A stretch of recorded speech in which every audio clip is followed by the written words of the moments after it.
Continuando a falar dessa confusão toda, eu chamo para a conversa Tony Volpon, ex-diretor do Banco Central, colunista do CNN Money. Boa tarde, Tony. O que dá para dizer desta confusão toda que só tem uma semana e parece que a gente está há meses tratando deste problema, desta areia na economia brasileira? Boa tarde.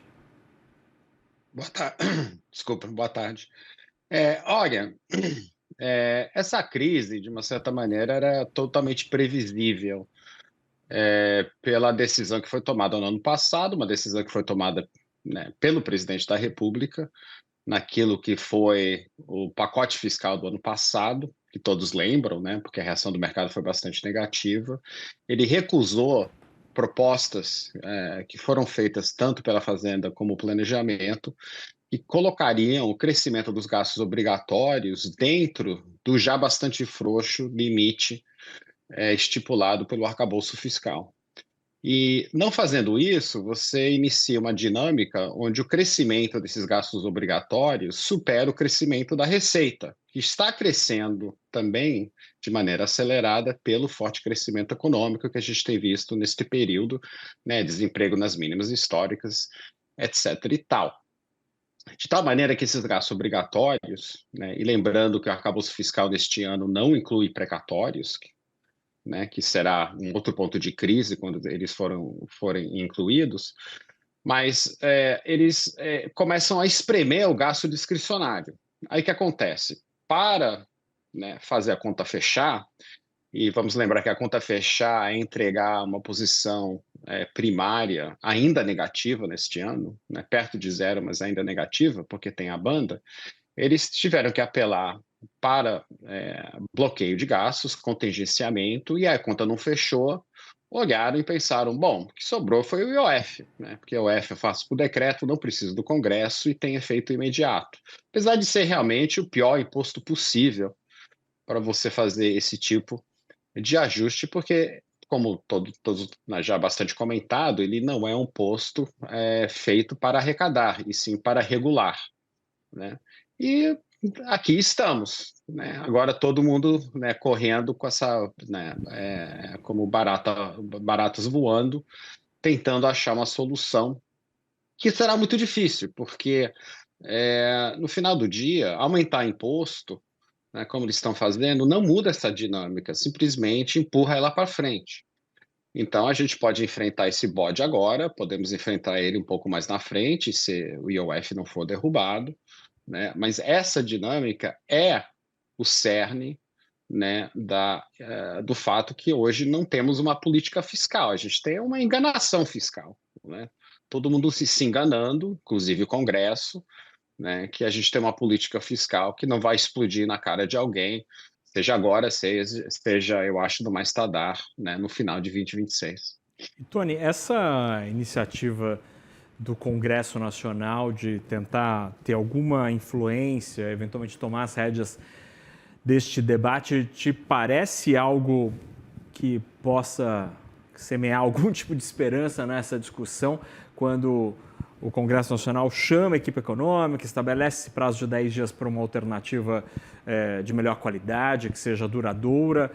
Te parece algo positivo, uma luz no fim do túnel, ou vai ser um remendo até o fim do ano que vem, até que a eleição decida quem será o próximo presidente da República? Não, vai ser remenda, eles vão achar algum tipo de receita típica, algum tipo de leilão, vamos leiloar pré-sal, vamos fazer alguma coisa do tipo. Pode ter algum tipo de corte de gasto adicional, né?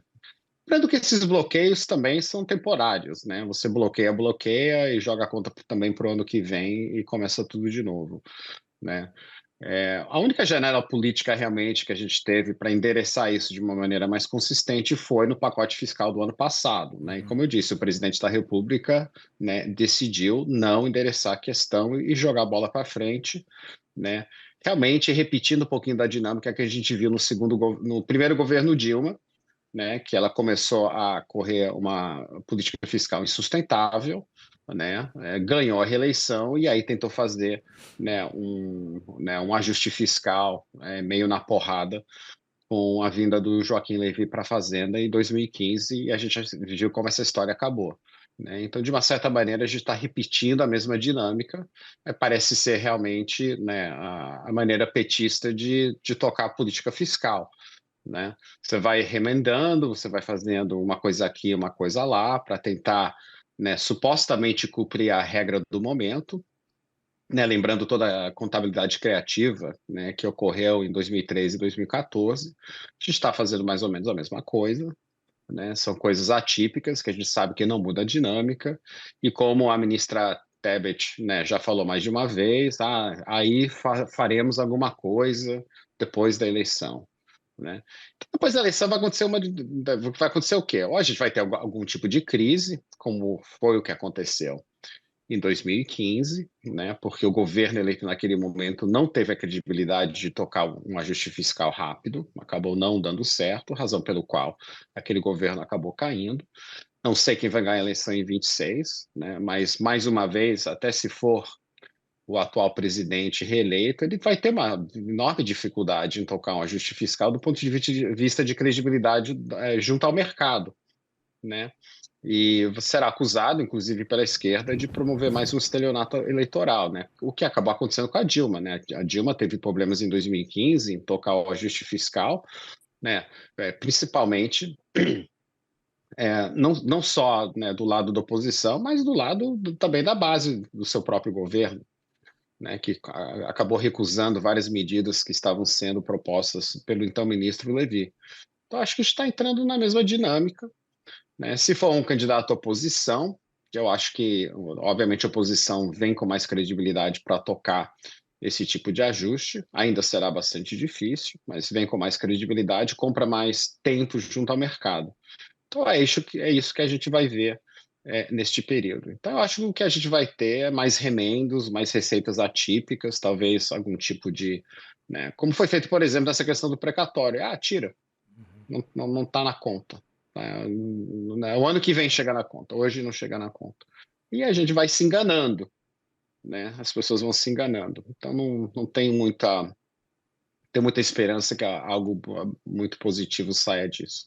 E, Tony, para terminar, muito rapidamente, que em termos teóricos, o que o Brasil perde diante deste quadro, tendo em vista que hoje há uma movimentação dos capitais pelo mundo em busca de talvez alternativas ao que está acontecendo, à incerteza nos Estados Unidos?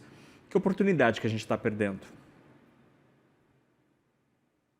Olha, como a gente já comentou aqui, né, tem de fato, por N razões, uma movimentação contra o excepcionalismo americano, né? O americano tem sido grande atrator de capitais de investimento nos últimos 10 anos, isso está sendo desmontado, é um processo lento e gradual, né, mas ele está ocorrendo, então as pessoas estão olhando, os investidores globais estão olhando por alternativas. Se o Brasil realmente se colocasse, né, como uma dessas alternativas, mas para isso teria que realmente endereçar essa questão fiscal de uma maneira crível, né, o que ajudaria também o Banco Central a traçar um processo também crível de queda de juros, né, não queda de juros na porrada, mas uma coisa que também será vista como sustentável. Se a gente entrasse nessa rota, não há sombra de dúvida que bastante capital de investimento viria não só para o setor de renda fixa, mas também para a nossa bolsa, né, que ainda segue sendo uma das bolsas mais baratas do mundo. Por que ela segue sendo uma das bolsas mais baratas do mundo? Exatamente pelo risco fiscal, né, que nós temos, que se reflete nos prêmios de risco e na taxa de juros, isso acaba descontando a nossa bolsa para baixo, né? Então ela acaba sendo muito barata, né? O PL a qual ela opera é bastante barata. Então seria um processo também de elevação, né, essa queda de prêmio de risco ia elevar os valores dos ativos, e essa elevação dos valores dos ativos ia atrair mais capital, e a gente poderia, de fato, entrar num processo benigno e sustentável de crescimento, não via gasto fiscal e transferências fiscais, porque eu acho que a gente já bateu no limite dessas políticas, mas sim, né, investimentos vindo do mercado de capitais e do setor privado, né, inclusive com, né, uma participação relevante de investidores internacionais. E a gente está perdendo essa janela mais uma vez. Tony Volpon, ex-diretor do Banco Central, colunista do CNN Money, obrigado pela conversa, como sempre. Até a próxima. Até logo.